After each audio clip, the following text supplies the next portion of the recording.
SPO3 Ricky, sino yung nag-recruit sa iyo sa DI? Directorate for Intelligence, hindi dance instructor. Sino nag-recruit sa iyo? Who was responsible for your assignment sa...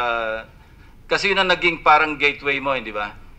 Kasi kung galing ka ng DI, siyempre, pagka papasok ka ng AI do sa anti-illegal drugs, parang may clearance ka na eh.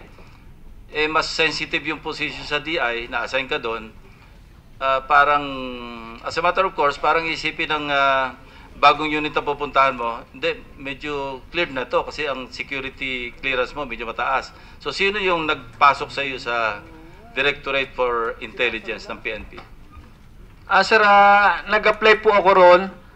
Papunta sa, galing pong SPD, nag-apply po ako papunta sa Krame. Nalapitan ko po yung, may nalapitan po akong kaibigan ni General Garbo po.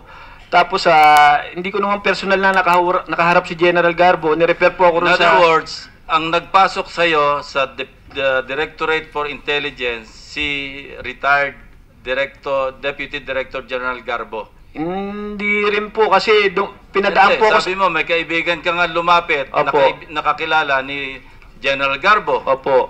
So, sino naman yung kaibigan mo na magka-influence sa DI? General Garbo at that time was Deputy Chief for Administration number 2 man. Opo. So, sino yung pwedeng mag-recommend or mag-direct sa DI na tanggapin ka doon? Yung kaibigan mo o si General Garbo? Kasi no, answer my question. Between your friend and General Garbo, sino mas may influence na maipasok ka sa DI?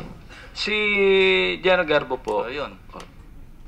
Pero po, sir, sa BAM data po ako napunta dahil BAM squad po ako. PNP. Again, this is not putting General Garbo on the spot. But of course, the President has already been very vocal and very open about this. Kindly give this committee a background as per your as per the information that you received.